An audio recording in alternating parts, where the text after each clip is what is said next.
नमस्कार, गृहविष्णू किचन मध्ये आपलं स्वागत। आज आपण पाहतो यूपी स्पेशल म्हणजे उत्तर भारतीय एक हिवाळा स्पेशल रेसिपी। तिचं नाव आहे मटार निमोना। आता मटार निमोना म्हणजे काय असा प्रश्न अनेक महाराष्ट्रीयन लोकांना पडणं साहजिकच आहे। हा मटार निमोना मटार म्हणजेच वाटाणा, बटाटा आणि उडदाची वडी यांपासून तयार केला जातो। आणि या मटार निमोनाचं वैशिष्ट्य म्हणजे या मटार निमोनासाठी लागणारी जी ग्रेव्ही असते ना ती मटारपासूनच एका विशिष्ट पद्धतीने तयार केली जाते। आणि हा मटार निमोना अत्यंत कमी मसाल्यांमध्ये म्हणजे अगदी 2-3 मसाल्यांमध्येच तयार केला जातो। म्हणजे एकंदरीत काय या मटार निमोन्याची सर्व चव मटारवरच अवलंबून आहे। त्यामुळे या मटार निमोन्यासाठी गावरान फ्रेश गोड मटारचीच निवड केली जाते। चला तर मग सुरुवात करूया आजच्या रेसिपीला। कमीत कमी मसाल्यामध्ये मटारपासूनच तयार केलेल्या ग्रेव्ही पासून तयार होणारा मटार निमोना।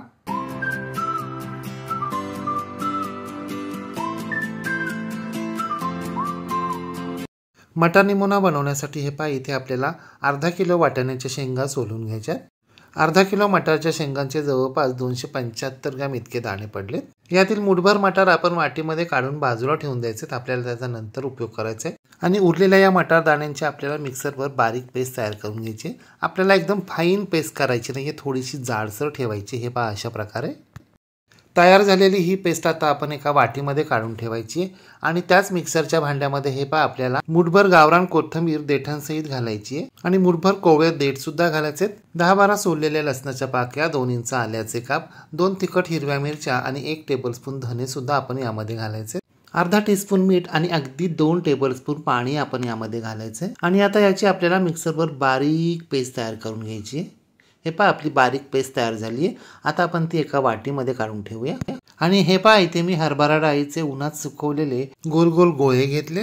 तुमच्याकडे जर अशा प्रकारचे उन्हात सुकवलेले गोळे नसतील तर तुम्ही कोणत्याही प्रकारच्या सुकलेल्या वडीचा किंवा सांडग्यांचा वापर करू शकता। आता हे गोळे आपल्याला गरम तेलामध्ये मध्यम आचेवर अगदी खमंग तळून घ्यायचे। हे अगदी 2च मिनिटात तळून होतात, फार वेळ लागत नाही। तुमच्याकडे जर अशा प्रकारचे कोणते सांडगे किंवा वडी गोळे तयार नसतील तर तुम्ही मिक्स डाळीचे, हरभरा डाळीचे किंवा कोणतेही वाफवलेले वडे म्हणजे सांडगे यासाठी वापरू शकता। हे पहा आपले गोळे तळून तयार आहेत। आता आपण ते वाटीमध्ये काढून घेऊया। आता गॅसवर एक पातेलं किंवा कढई गरम करण्यासाठी ठेवायची आणि हेच तेल त्या कढईमध्ये घालायचंय। आणि तेल गरम झालं की हे पहा इथे मी 2 मध्यम आकाराचे बटाटे साली काढून पातळ उभे चिरून घेतलेले आणि ते लाल पडू नये म्हणून पाण्यात ठेवलेले होते। आता या बटाट्याच्या फोडी आपल्याला मोठ्या आचेवर लालसर रंगावर परतून घ्यायच्या आहेत। काही जण यामध्ये उकडलेल्या बटाट्याच्या फोडी किंवा दम आलूंच्या छोट्या आलूंचा देखील वापर करतात, परंतु उकडलेल्या बटाट्यांच्या फोडींपेक्षा अशा प्रकारे तळून घेतलेल्या बटाट्यांच्या फोडीनं निमोना आणखीनच लज्जतदार बनतो। हे पहा आपल्या बटाट्यांच्या फोडींना हलका लालसर रंग आलाय आणि घरभर दरवळ सुद्धा अगदी खमंग सुटला। आता आपण ह्या फोडी काढून घेऊया आणि उरलेल्या याच गरम तेलामध्ये आता आपण तयार केलेली वाटाण्याची पेस्ट घालायची आहे आणि मध्यम ते मोठ्या आचेवरती आपल्याला ती रंग बदलेपर्यंत एकसारखी परतत राहायची आहे। सुरुवातीला ही पेस्ट ओलसर असल्यानं गोळा स्वरूपात असते। जसजशी आपण ती परतत राहू तसतशी ती सुट्टी सुट्टी होत जाते आणि तिचा रंगही बदलू लागतो, ती थोडीशी डार्क होत जाते। आणि लक्षात ठेवा आपल्या सर्व निमोनाची म्हणजे या भाजीची चव आपण ही पेस्ट कशा प्रकारे व्यवस्थित परतून घेतोय त्याच्यावरच अवलंबून असणार आहे। हे पहा आपली पेस्ट आता फडफडीत व्हायला सुरुवात झाली आहे, तिचा रंग सुद्धा बदललाय। आणखीन 5 मिनिटं आपण ही पेस्ट परतत राहूया।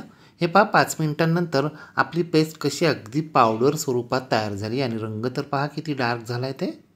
आपली पेस्ट अगदी व्यवस्थित परतून झाली आहे। वाटाण्याचा पूर्ण उग्रवास निघून गेलाय। आता ही पेस्ट आपण एका बोलमध्ये काढून घेऊया आणि हीच कढई पुसून घेऊन तिच्यामध्ये आपल्याला 2 टेबलस्पून तेल घालायचंय।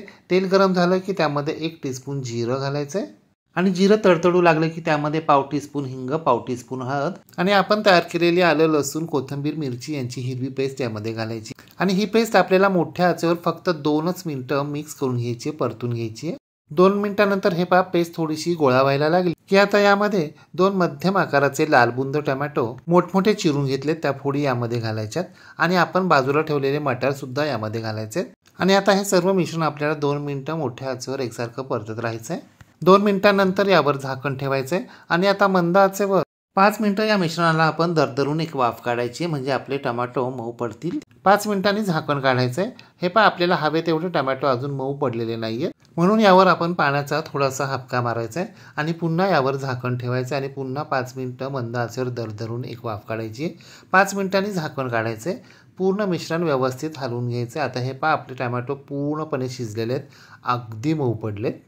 आता यामध्ये 1 टीस्पून गरम मसाला आणि 1 टीस्पून तिखट लाल मिरची पावडर घालायची आणि हे सर्व मिश्रण व्यवस्थित मिक्स करून घ्यायचं, एकजीव करून घ्यायचं. तिखट मिरची पावडर इथे अगदी ऑप्शनल आहे. मिश्रण व्यवस्थित मिक्स करून झाल्यानंतर यामध्ये आपण तळून घेतलेले गोळे आणि तळून घेतलेल्या बटाट्याच्या फोडी घालायच्या आणि परतून घेतलेली वाटाण्याची पेस्ट सुद्धा यामध्ये घालायची आहे. आणि आता हे सर्व मिश्रण आपल्याला मंद आचेवर 2 मिनिटं व्यवस्थित परतून घ्यायचे, मिक्स करून घ्यायचे, एकजीव करून घ्यायचे. यानंतर यामध्ये आपल्याला आवश्यकतेप्रमाणे गरम पाणी घालायचे. लक्षात ठेवा आपल्याला यामध्ये गरम पाणी घालायचं आहे. मी इथे 2 ग्लास म्हणजे अर्धा लिटर गरम पाण्याचा वापर केला आहे. हा निमोना खूप पातळही नसतो, खूप घट्टही नसतो, म्हणजे तो लबाबदार लबथबीत असा असतो. पाणी घातल्यानंतर सर्व जिन्नस व्यवस्थित मिक्स करून घ्यायचे, एकजीव करून घ्यायचे आणि मोठ्या आचेवर 2 मिनिटं म्हणजे उकळी येईपर्यंत आपल्याला हे हलवत राहायचं आहे. पाहताना तुम्ही आपल्याला अशा प्रकारचा याचा थिकनेस ठेवायचा आहे. म्हणजे ही ग्रेव्ही तुम्हाला आता पातळ वाटत असेल, परंतु उकळी आल्यानंतर ही ग्रेव्ही आणखीन थोडीशी घट्ट होणार आहे आणि भाजी पूर्ण तयार झाल्यानंतर कोमट झाल्यावर सुद्धा आणखीन थोडी घट्ट होणार आहे. आता या ठिकाणी भाजीची चव घ्यायची. मीठ कमी जास्त असेल तर त्याप्रमाणे मिठाचा वापर करायचा आहे. आणि हे पहा यामध्ये 1 टेबलस्पून साखर सुद्धा घालायची आहे. साखर घातल्यानं टोमॅटोचा आंबटपणा बॅलन्स होण्यास मदत होते. मीठ आणि साखर व्यवस्थित मिक्स करून घ्यायची. हे पहा आपल्या भाजीला आता उकळी आली आहे. आता यावर झाकण ठेवायचं आणि मंद आचेवर या भाजीला आपण दरदरून 5 मिनिटं एक वाफ काढायची. झाकण ठेवताना झाकणाला थोडीशी फट ठेवायची, म्हणजे आपल्या भाजीला तर्री छान येते. 5 मिनिटांनंतर झाकण काढायचे. पाहताय ना आपल्या भाजीला कशी तर्री आली आहे ते. आता यामध्ये 1 टीस्पून गरम मसाला पावडर घालायची आहे आणि ती व्यवस्थित मिक्स करून घ्यायची, एकजीव करून घ्यायची आहे. आणि सरते शेवटी यामध्ये बारीक चिरलेली हिरवीगार फ्रेश कोथिंबीर पेरायची आहे. पाहताय ना तुम्ही आपल्या भाजीला रंग आणि टेक्स्चर किती मस्त आले ते.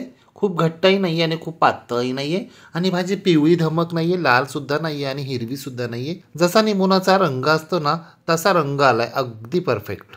आपला निमोना तयार झाला. आता गॅस बंद करूया आणि तयार झालेला हा निमोना आपण एका सर्विंग बोलमध्ये काढून घेऊया. तुम्ही सुद्धा या हिवाळ्यामध्ये मटारच्या म्हणजे वाटाण्याच्या सीझनमध्ये ही रेसिपी एकदा तरी करून पहा व कशी झाली ते कमेंट बॉक्समध्ये मला नक्की सांगा. रेसिपी आवडल्यास लाईक, शेअर, कमेंट करायला विसरू नका. आणि हो, तुम्ही जर अजूनही गृहविष्णू किचन चॅनलला सबस्क्राईब केलं नसेल तर प्लीज नक्की सबस्क्राईब करा. शेजारील बेल आयकॉनवर प्रेस करा, ऑल सिलेक्ट करा, म्हणजे माझ्या नवनवीन रेसिपींचे नोटिफिकेशन तुमच्या मोबाईलवर येतील. पुन्हा भेटूया अशाच एका नवीन रेसिपीसह. तोपर्यंत नमस्कार व रेसिपी शेवटपर्यंत पाहिल्याबद्दल धन्यवाद.